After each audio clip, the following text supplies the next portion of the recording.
What is up, everybody? It is Dr. Vibe here, host and producer of the award-winning Dr. Vibe show, the home of epic conversations, and I'm the host of Epic Conversation. As always, I like to say, you're blessed, highly favored, a magnet for miracles, and a solution for someone's problem.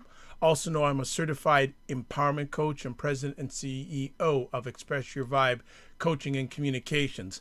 And we are here for another epic conversation. So for those people who may know a little bit about the Dr. Vibe show, you're probably used to seeing this gentleman or hearing this gentleman most Sunday nights on Do You Know What Time It Is, which is a live audio roundtable we do with black male thought leaders on a weekly basis. They give their thoughts and opinions on current events and news stories. But tonight, he's given his face to the world again. Hasn't been on for a while, but he's back with us. We have LeRon Barton. He's a writer from Kansas City, Missouri, that currently resides in San Francisco.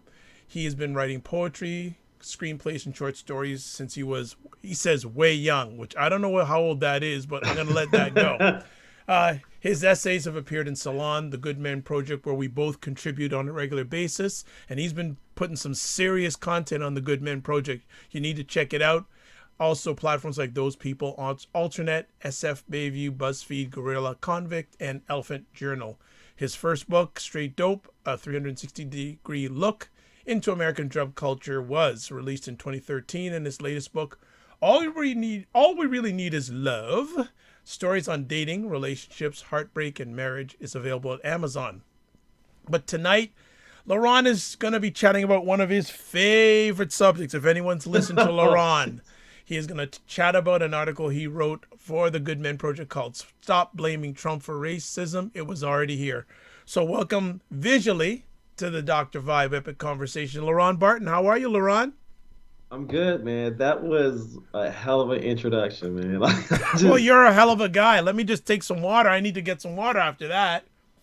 you know what, man? Like it's always humbling to talk with you, Dr. Vibe, because I like to think, that like we're friends and you've really given me a platform and just, a lot of mentorship and I just want to say thanks, man. I'm really always humbled and I never take it for granted at all.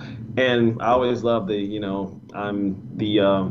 jingle that you do is just always fantastic. So Yeah, I know you like that. You like the I'm blessed, highly favored, a magnet for absolutely, miracles, and a man. solution for someone's problem. When we do our So Sunday night conversations, I always say that. And if I don't, Laurent says, you forgot something. So I always try always, to remember always. that. So I got it in. Voice is a little bit dry because I did an epic conversation before this one with Clarence Lee talking about Persist, who's an epic black male thought leader. Incredible Okay. part of his story. He has 3 degrees: a Bachelor of Science. He has his doctor. He's a MD, and he's also has his MBA. Wow. So like he's just making me feel like I'm just not I on my know. jail. Like Yeah, and but you know what's really crazy? He applied 500 times before he got into medical school. wow. That says persistence is key, man. I mean, Dr. Bob, for me, like I always think about being like that kid standing in front of the basketball hoop and just constantly shooting and just saying, one day I'm gonna make it in.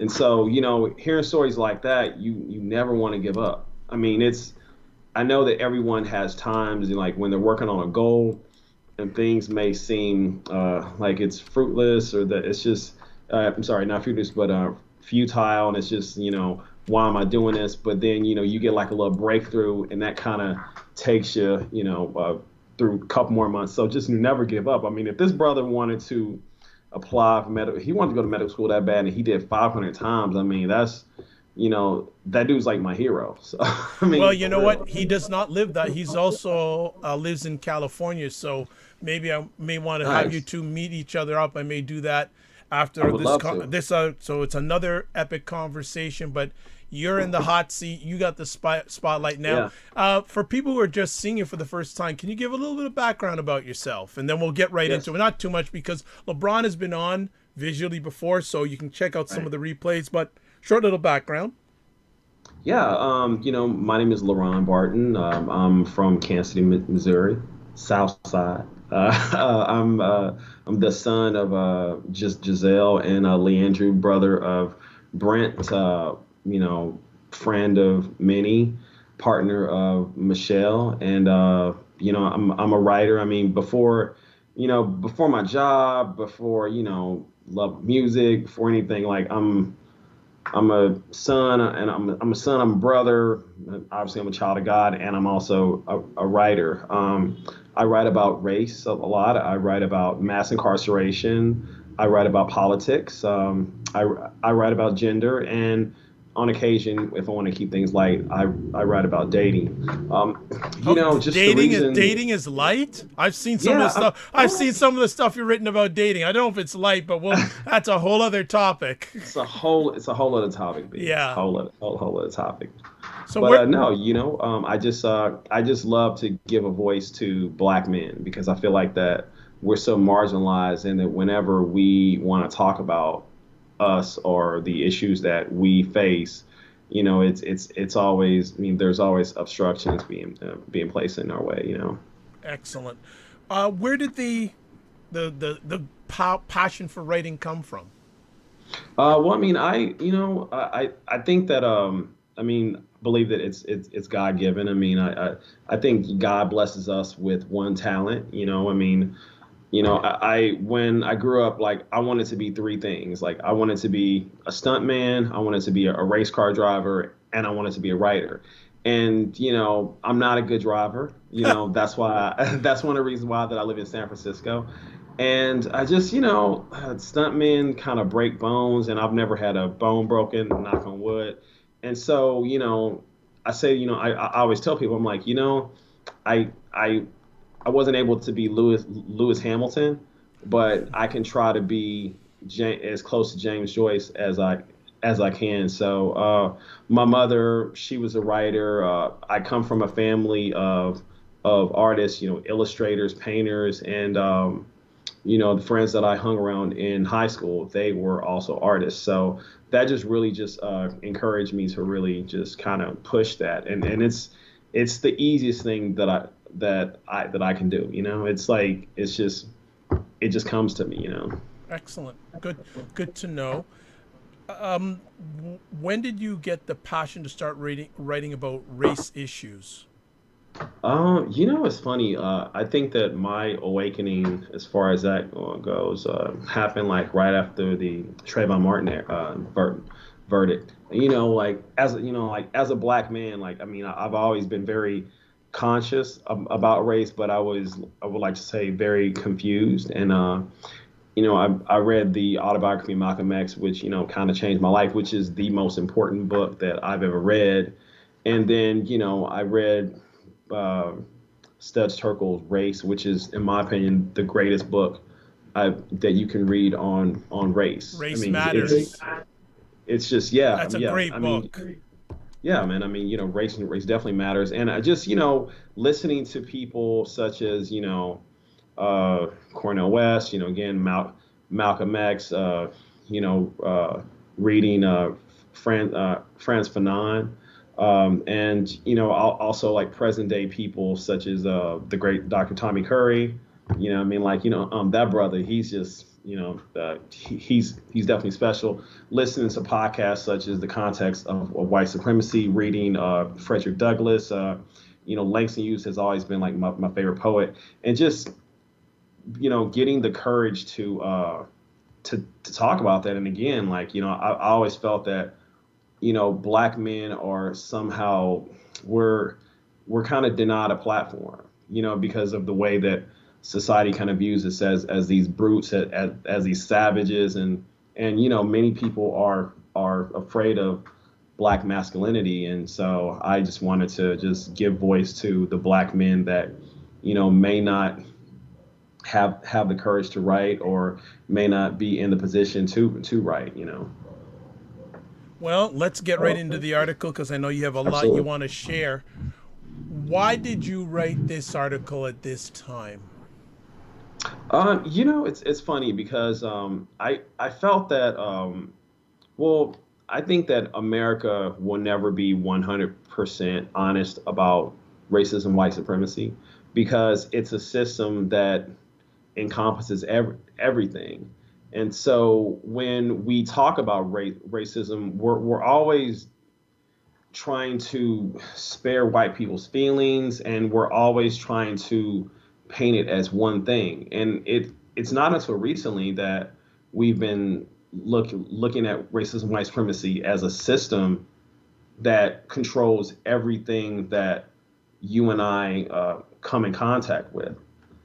And I just felt that with Donald Trump, him being such a vile racist character, it's very easy for people, and specifically white people, but there's also a lot of non-white people who want to just paint this picture, saying that, oh, Trump has brought racism to the forefront.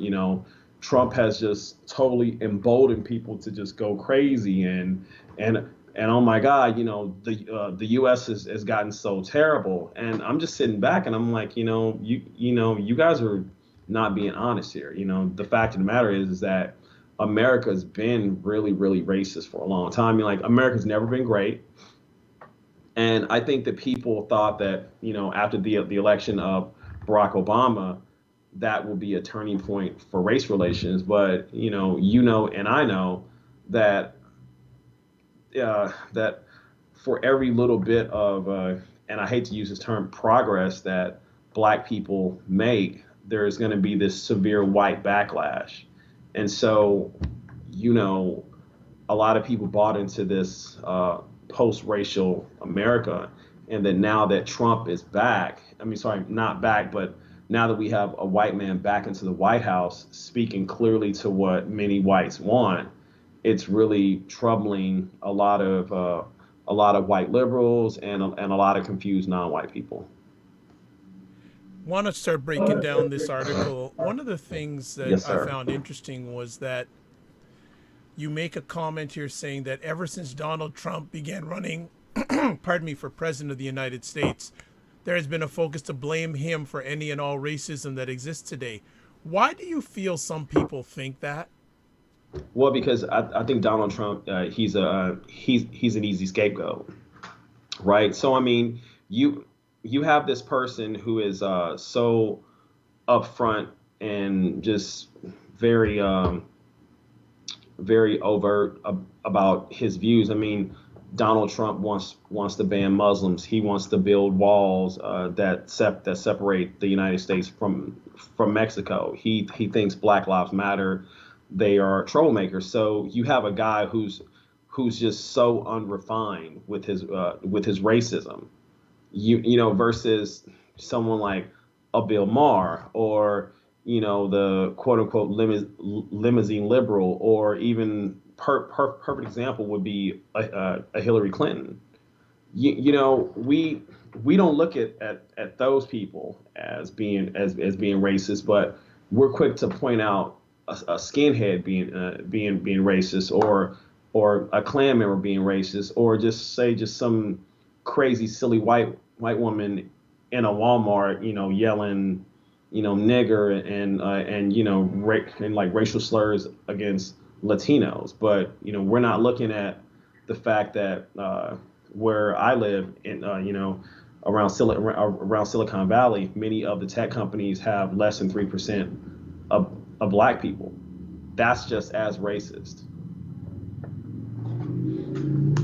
Excellent. So you think that President Trump's getting a bit of a raw deal when he gets sort of fingered or attacked about racism? Like him bringing it out into Right. the open. Well, I don't want to show any support for Trump. like, so I mean, it's like when we say he's getting a raw deal. Like, I don't want to answer that and say, oh yeah, oh yeah, of course Trump is getting beat up. No, like, I think that Trump is just showing a different kind of racism. It's just more overt. And I think that the average white person, just keeping it all the way alive, they like their racism more covert, more sort of on the sly, things such as okay, well, if we see two or three black people walking in our neighborhood, let's just anonymously call the cops, or we don't want too many black kids in our school, that kind of racism. I mean, because people don't look at that as racism; they just look at that as just normal behavior. But to the masses, racism is like some cop shooting a black person because they think that he has drugs and or a gun. I mean, it has to be something very harsh and very and very hard. Do you understand what I'm saying? I understand. I understand. Moving forward a little bit, it's interesting. You give a slice of America's race or racism's Yeah. greatest hits. Where did the thought process come behind that? Sometimes I see. How can I say this? I like to sort of play with things. I like to inject humor, and I just felt that okay, let's just give people examples in a sort of a plain but sort of as funny as you can be. I mean, there's nothing funny about racism, white supremacy, right? But just to call it like racism's greatest hits and say, oh yeah, well, I'm sorry, these are the Cliff Note versions.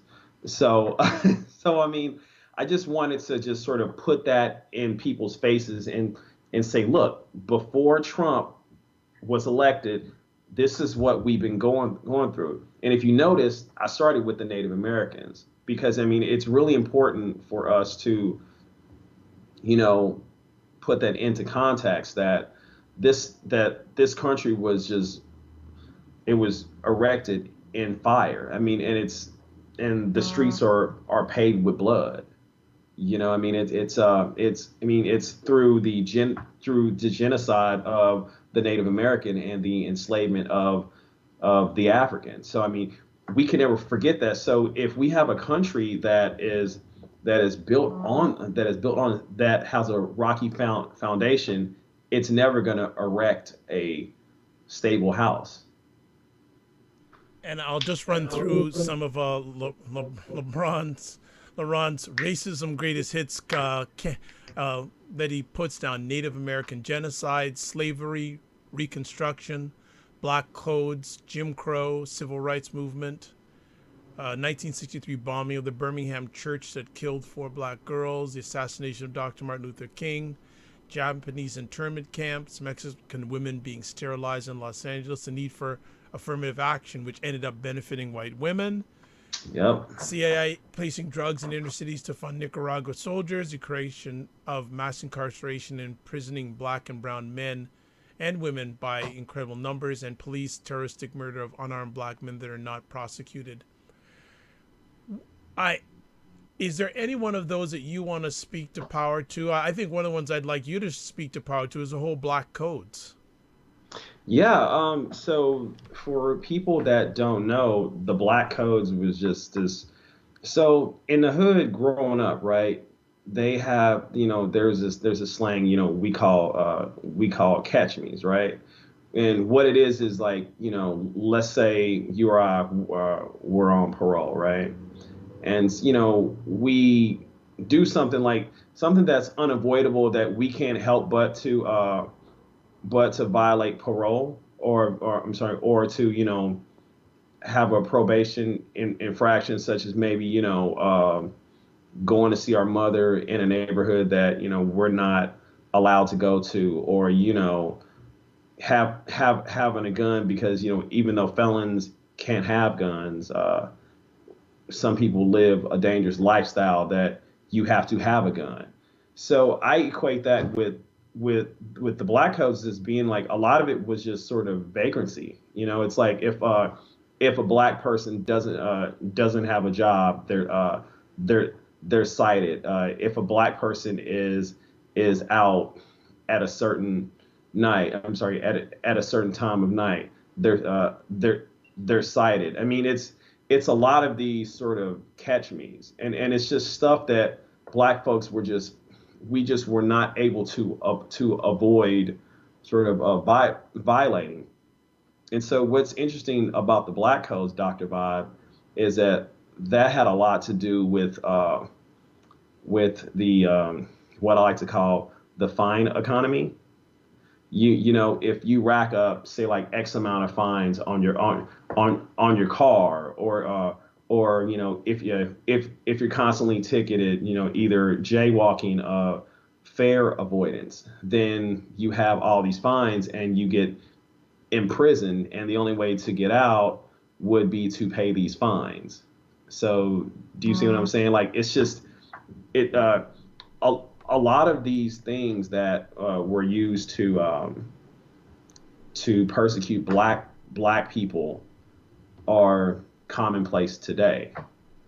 You know what I mean? Like, I believe, like, one of the terms that they use nowadays is debtor's prison, because it's so crazy. You get locked up. You come out and you owe X amount of thousands of dollars in debt, in restitution, and in fines. Well, and if you don't pay this in X amount of time period, then you could be locked up. Well, how do I pay that if I'm having difficulty finding a job? So then what I may do is I may hit the street to make money, but I'm also taking what we call in the hood penitentiary chances, and or breaking a law just to pay these fines. So if I do get caught, then guess what? I'm going back to prison. So do you see the cycle that I'm describing? And if anyone has any more questions about what I described, I highly advise you read Michelle Alexander's The New Jim Crow. She breaks it down much more thoroughly in a super granular way. Excellent. I want to give a shout out to Dr. Lawrence Rashid, who's watching Rashid, live, and he has a brother, question man. for you. I'm holding it off for a little bit, but Dr. Rashid, I will ask LeRon the question. I want to continue going through the article here, and you talk about how Barack Obama was treated and how this relates to this subject. So, could you share with our audience your thoughts on that? Yeah. So again, going back to how people just think that Trump just brought this wave of racism, and I'm just like, well, are we forgetting how terrible then President Barack Obama was treated? I mean, he was called a monkey. His wife was compared to a dog. In hundreds of rallies across the country, they showed caricatures of him. There were dolls in nooses. There were signs with Obama the witch doctor. There were bumper stickers. I remember it was one bumper sticker that was like during the 2012 election, where it said time to renege. You know what I mean? I mean, it's like, politicians in cities and states called him nigger. I remember there was a chief Republican strategist. I forget the guy's name, but I'll never forget this because it was so outrageous. It was the beginning of the 2000, believe it was the beginning of his first term, and the guy called him a ghetto Indonesian thug. I mean, this is just describing the president here. People thought that because President Barack Obama was elected, black folks would get free stuff. So they called him the food stamp president, even though Barack Obama made cuts to the food stamp bill. They, I mean, I've seen pictures of him dressed as a pimp, with Michelle Obama being one of his hoes. I mean, watermelon patches. But even throughout all the insults, I mean, you seen the Republican strategy, I mean, just the Republican politicians and the commentators just giving them the utmost disrespect. And when Barack Obama got elected, and this is something that I talk about in the piece, the website Stormfront, it's a white supremacist website. It crashed. I mean, from what the Southern Poverty Law Center reported, membership to white nationalist groups jumped 700%. I know that gun owners, I mean, like gun sales shot through the roof because for some reason, white people thought that Obama was going to take all their guns. I mean, just things like, I mean, things like that. I mean, I was amazed that we just somehow just forgot in the past 8 years everything that this black man went through. I mean, this guy. I mean, even internationally, like I remember, I believe, in North Korea, he was referred to, I mean, as a just like monkey dung. So I mean, we could have this entire show talking about just the utter disrespect that Barack Obama went through. But I just, again, I just find the whole statement of Donald Trump bringing racism back as just being just so disingenuous. I mean, it's just, it's just wrong. Understood. Understood. And people need to understand that LeRon is not an overt Barack Obama supporter. Absolutely not. No, no, no. So for LeRon to give Barack Obama love, that's a big thing, believe me. So I wouldn't call it love, but okay, well, to how can I say, maybe some respect.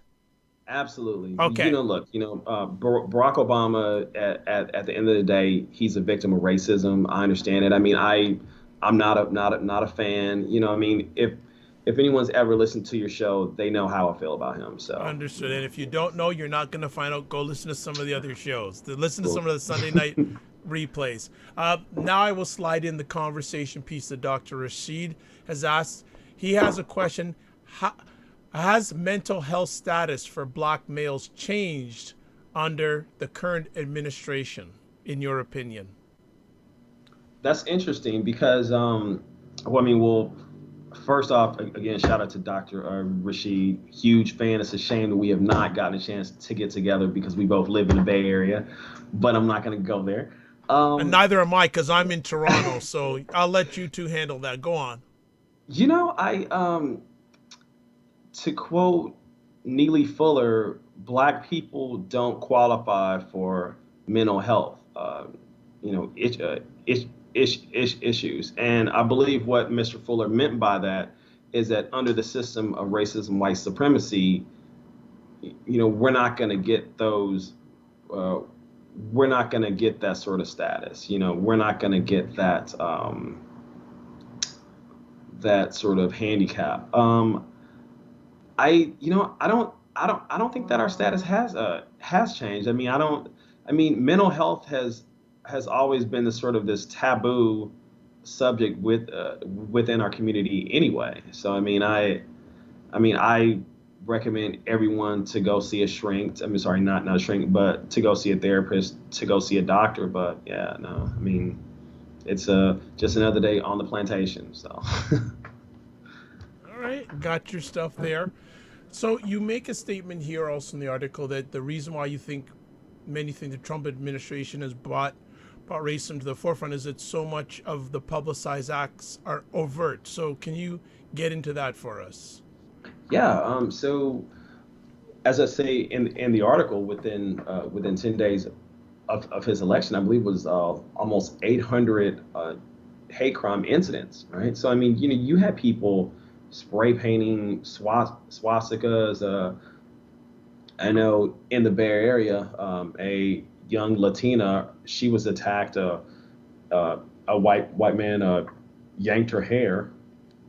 People being verbally and physically assaulted on subways and other public transportation vehicles. I mean, there was uh, video of just a young Pakistani person being being being beat up. So I mean, a lot of these overt attacks happen within within that 10-day span, and that just caused people to just sort of, I guess, panic and to just say, oh my God, this is what the Antichrist is. This is what he's brought. But I mean, if you look at it, like those incidents have always been there.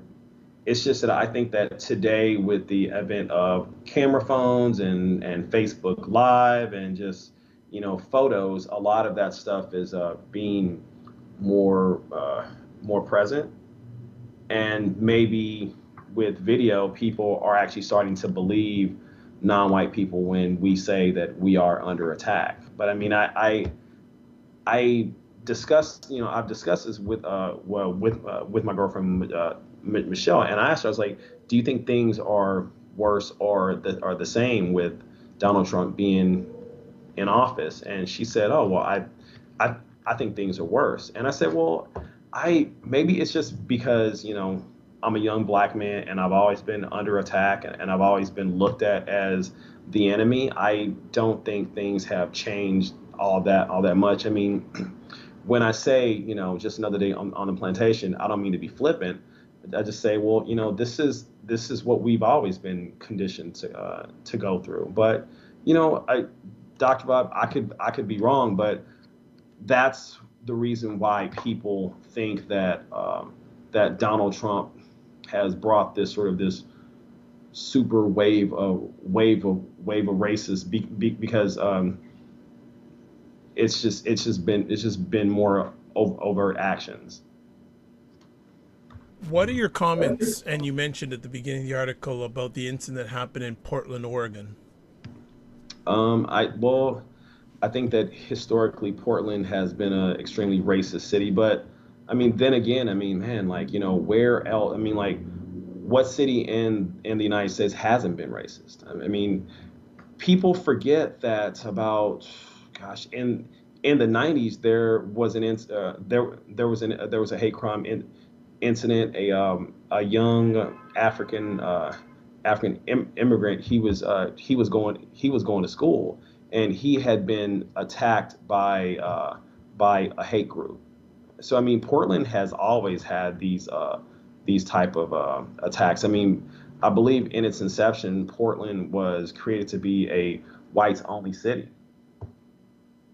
So I mean, again, it's kind of going back to what I said earlier about the foundation. I mean, look, Portland doesn't have a lot of black people, and just Portland's history. I mean, you can read about this. I mean, all this stuff is available online. So I mean, I'm not surprised. I mean, for as liberal of a city as cities like Portland, San Francisco, Seattle, they seem to have a lot of hate crime incidents against non-white people. Do you feel is it is it the fact that we're in such an open media culture that people may think that America's a more racist society? It's just that it's more open now. It's just so anyone can be a broadcaster. Well, yeah, I mean, if we look at a perfect example are the incidents of police terrorism against young Black and Latino people across America. I mean, as I said before, we had been talking about this for so long. I mean, Rodney King wasn't an aberration, right? I mean, Black people have been being killed and beaten by the police for so long, but I guess because people can't deny video, or some people will. I mean, like, some people will try, but because there's just overwhelmingly evidence that people cannot look away from, they finally see that it's a problem, you know. But like, let's just forget the fact that we've been telling you that we've been going through this for so long. So now it's just like with racism in 2017, because there's just so many overt acts, and the fact that people are blogging about them, people are making videos about them, people are taking videos about them. It's caused it to be more in America's conscious. What are your thoughts about this perceived group, the alt right, and what effect are they having on the whole area of racism in America today? Well, I mean, I just think that the alt right, they're just bunch of clean cut white guys with college degrees that don't believe in like shaving their heads, don't believe in wearing Doc Martens, and they may say a little SAT words here and there, but I mean they're they're no different from any other races. I mean, I believe probably the only difference, Dr. Bob, is how they present themselves. But I mean, their goal is is fairly similar to you know a skinhead's goal to a white nationalist to a Christian identity to a KKK member, and that's just having a whites only democracy, having a whites only America. I mean, the guy Richard Spencer, he cleans up well. He's very well spoken, and he's able to articulate his views in a way that while may not be nice, aren't peppered with racist language. I mean, he knows how to say and use code words such as diversity's bad.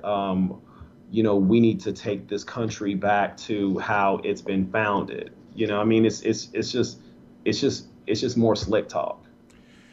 How much of an impact do you think that the so-called alt right is going to have during the Trump administration?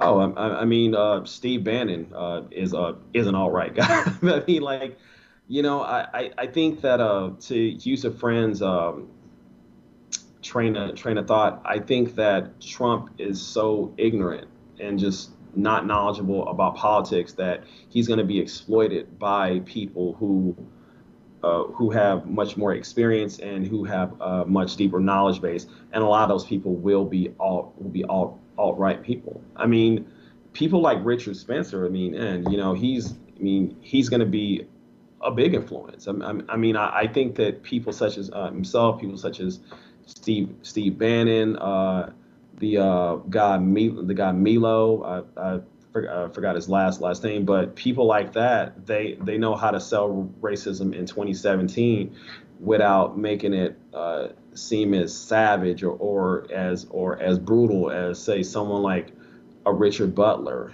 does, or you know just or any other garden variety skinhead leader. What do you think also too of people, gentlemen like a Jeff Sessions? Well, I mean, I think that we should have listened to what Coretta Scott King said. I mean, let's think about this, right? Jeff Sessions wants to severely hamper people's ability to attempt to have police prosecuted, right?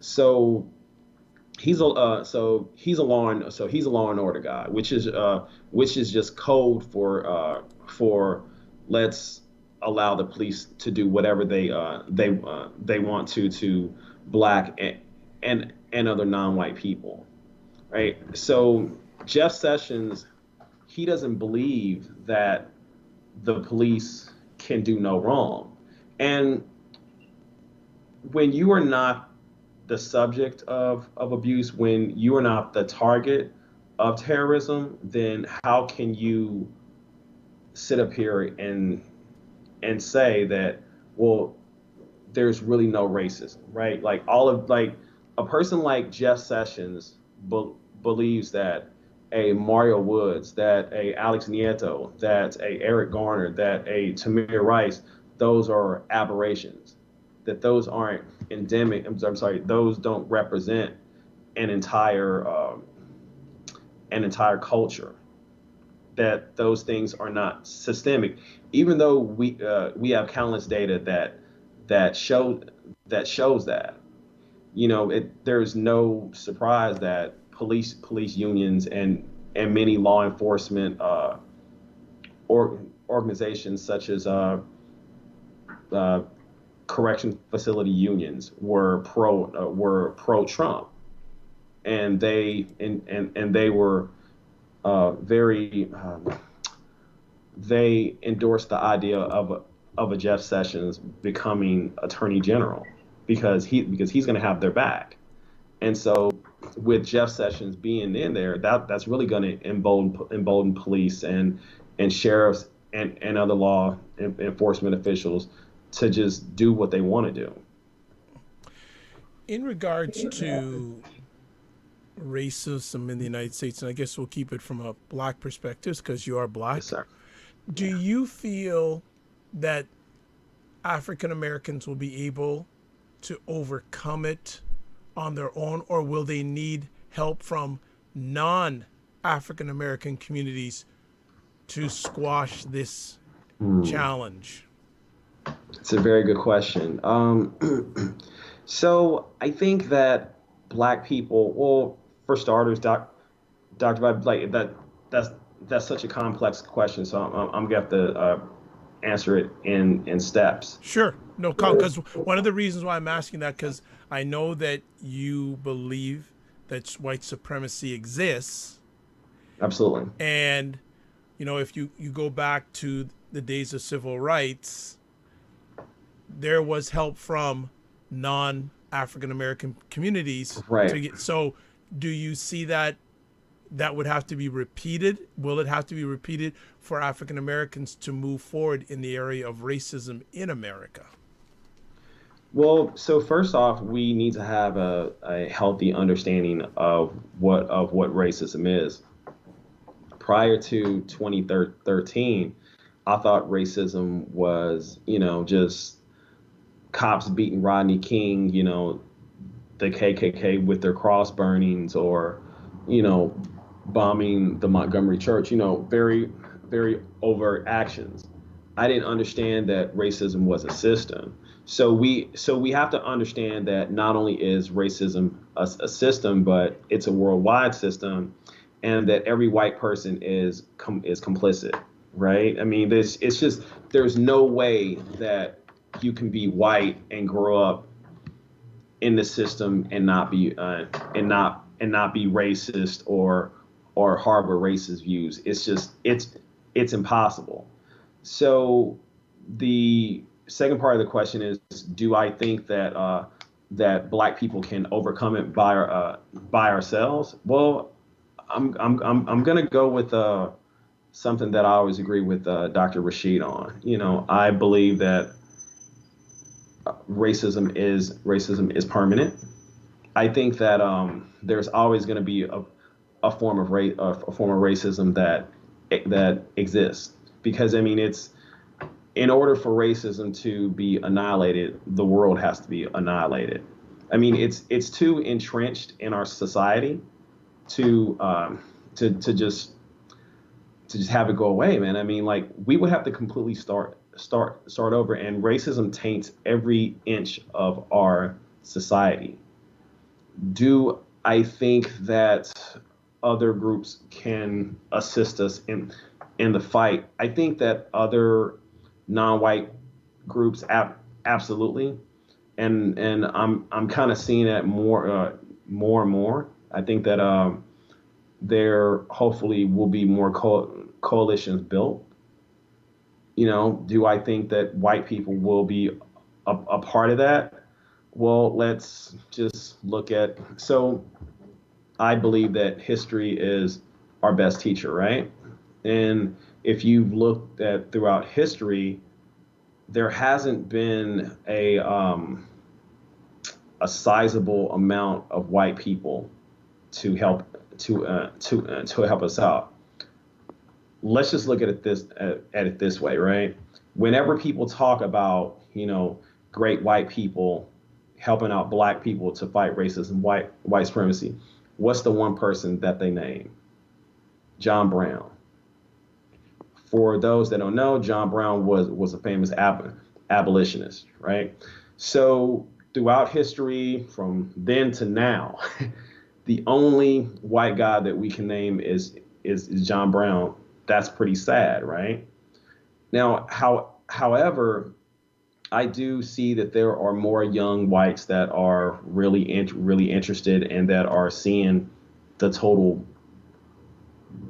can the total bullcrap that white supremacy is, and that they do want some type of some type of parity, some type of justice.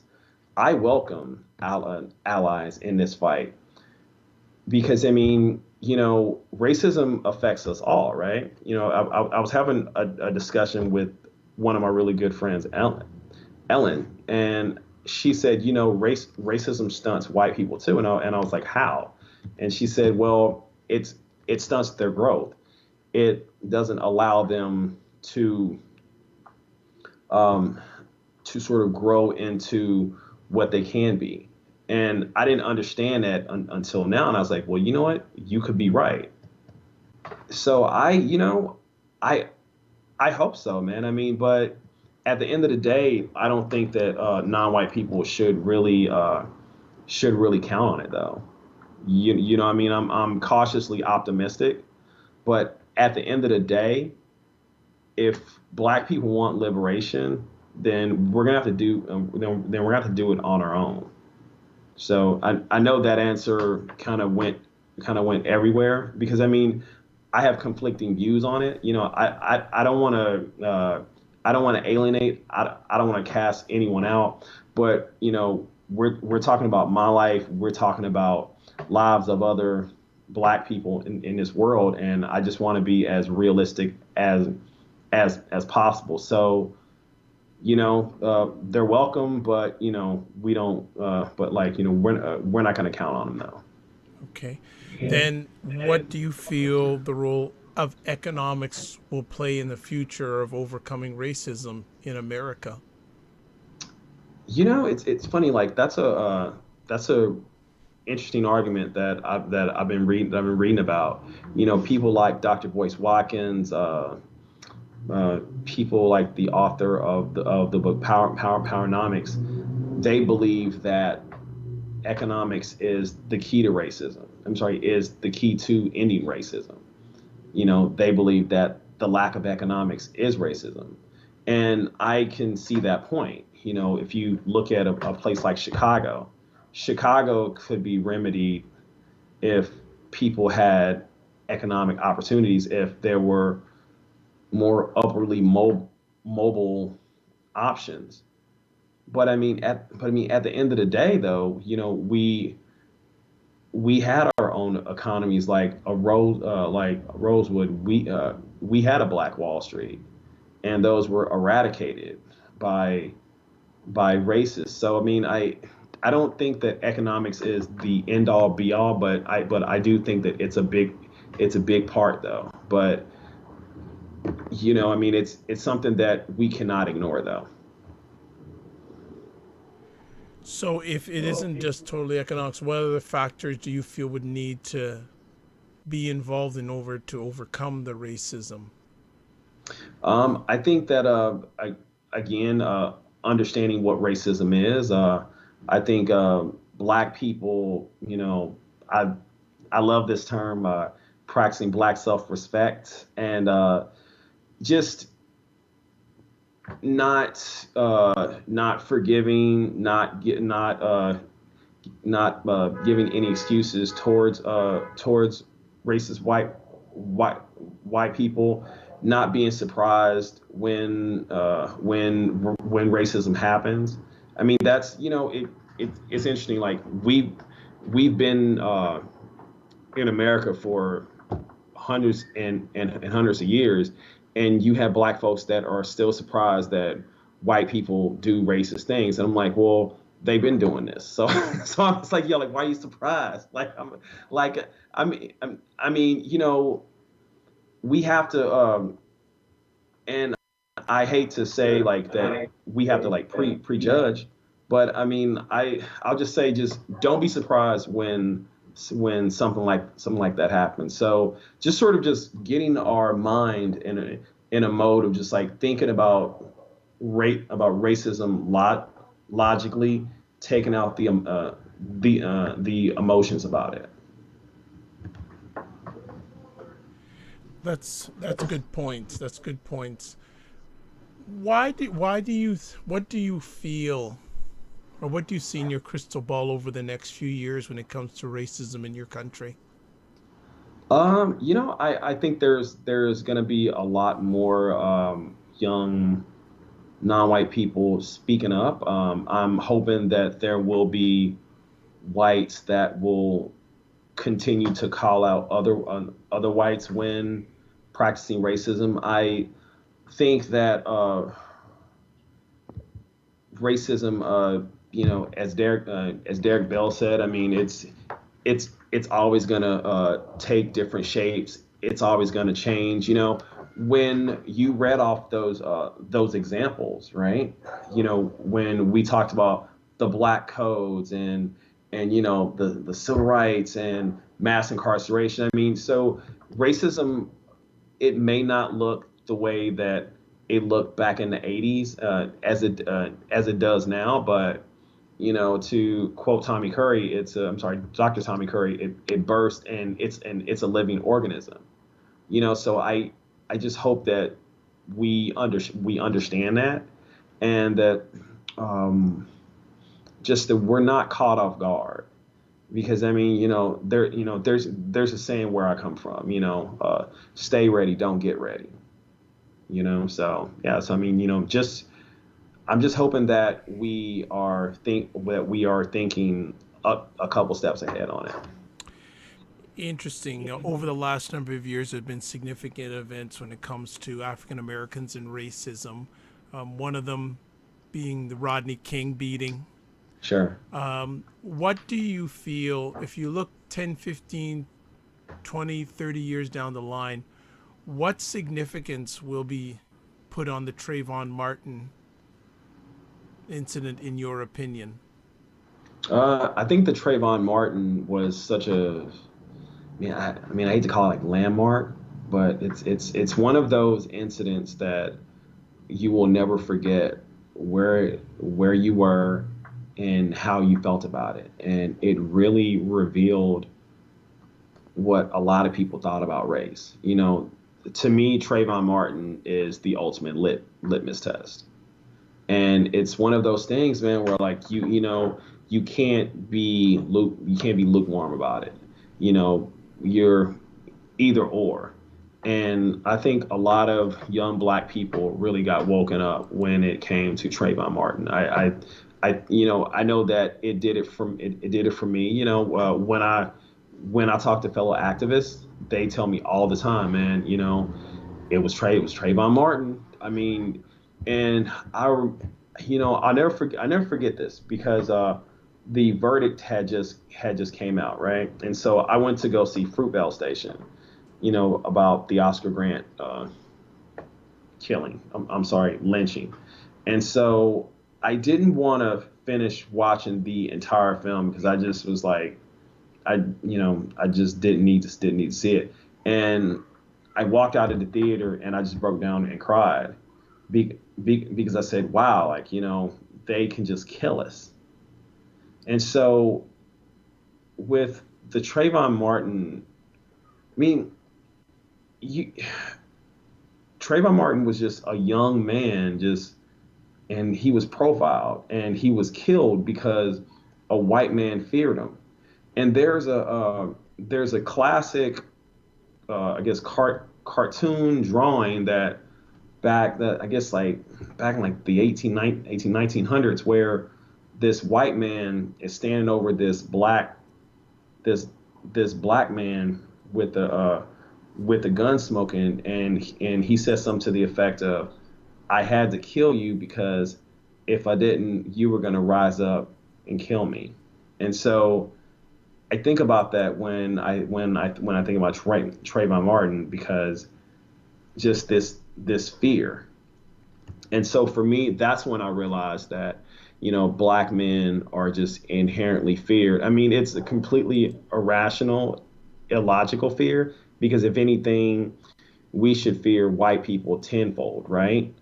But, for some reason, like the game got switched up. And so, yeah, that was the genesis for a lot of people, including myself.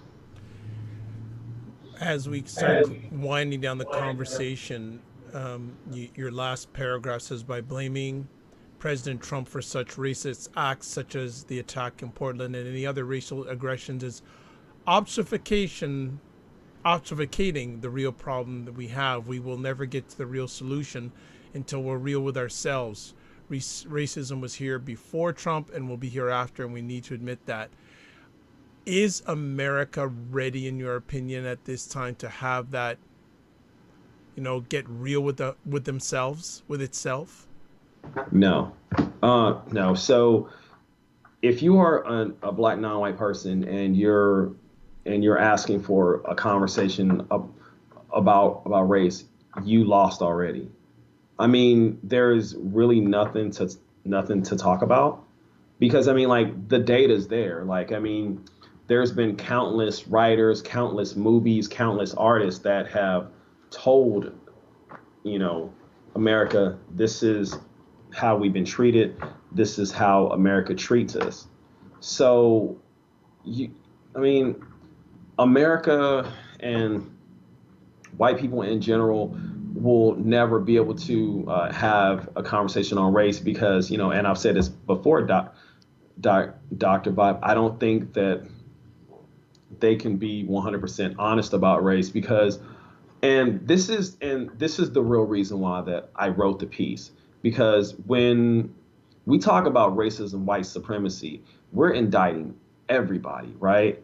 And I mean, we're indicting white people, but we're also indicting black people who are complicit in the system as well, who keep the system going by, calling it things such as white privilege, by, saying, oh, well, if we just, talk to the white people and if we just give them a book, if we just have lectures or, black people that deny that it exists and blame it and blame our struggles and our troubles on lack of hard work. I mean, it it uh it indicts a whole mess of people.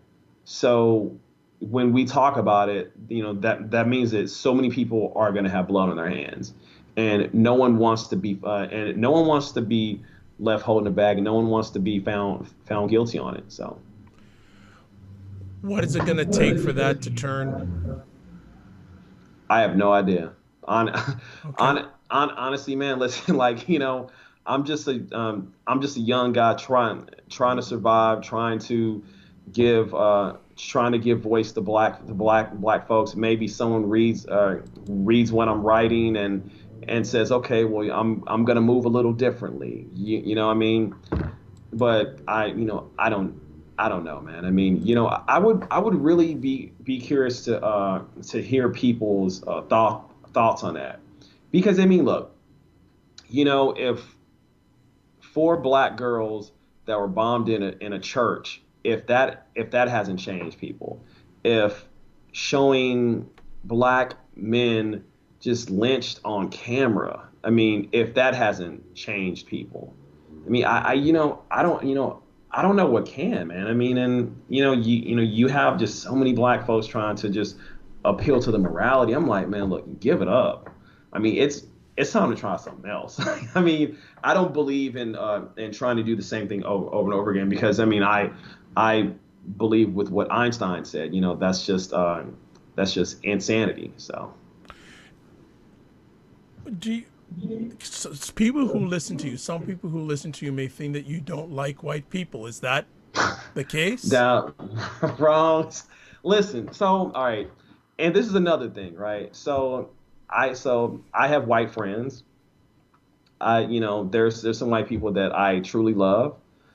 I just understand that, you know, who I am and what kind of system I live under.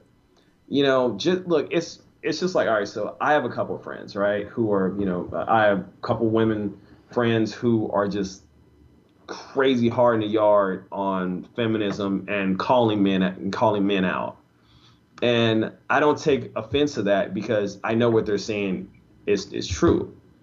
Men are dogs. Men are the problem when it comes to women being raped, women not getting paid their fair wages, women feeling like that they have to walk two and three at a time to their car. So when I talk about racism, white supremacy, I'm just telling you this from my point of view.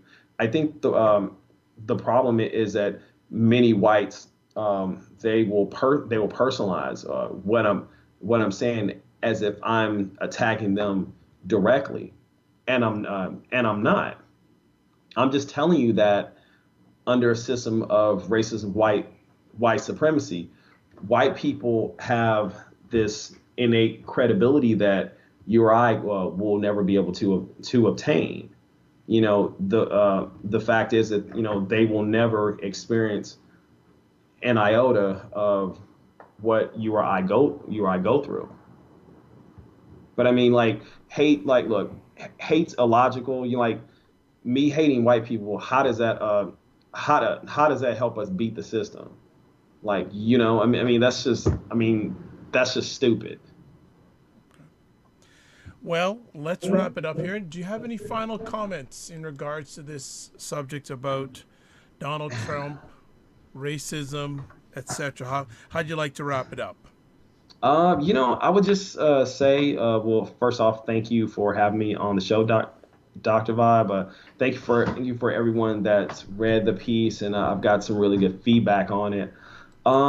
Just let's let's look at racism as a whole. I like I've heard like some people say, referencing the Bill Maher incident. Him saying the word nigger is just as racist as someone spray painting nigger on LeBron James' home, just as racist as someone attacking Mexican people because they are Mexican. It's all interchangeable, and this stuff has been happening before Trump got in office, and it's going to keep happening because it's America, man. I mean, it's to quote Ras Kass, I mean, racism is as American as baseball and apple pie. So I mean, let's just keep that in our mind and get a healthy understanding of racism. And once we do that, Dr. Bob, then we could move towards replacing the system with a system of justice. And just out of curiosity, what's the response has been like with this article? Very positive. Much more positive than the gaslighting article, which people just hated me for.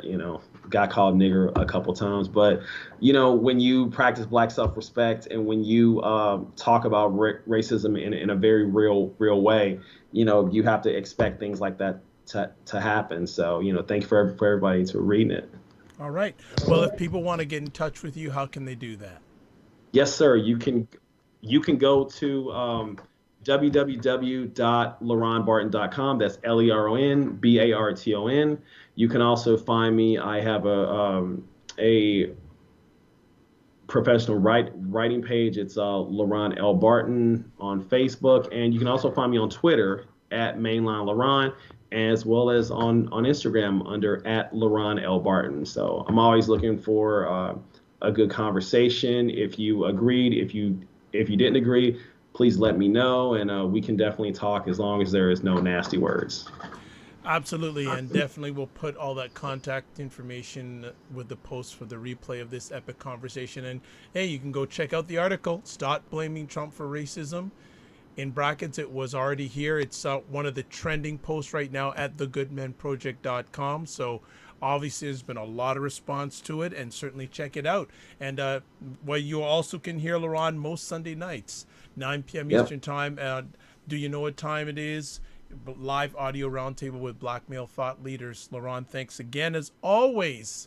It is Dr. Vibe here, host and producer of the award-winning Dr. Vibe show, the home of Epic Conversations. And I'm the host of Epic Conversations. If you want to check out any of the replays, video ones, go to the YouTube channel. We have almost 200 people subscribed, which Wow. is very nice. We're very humbled with that.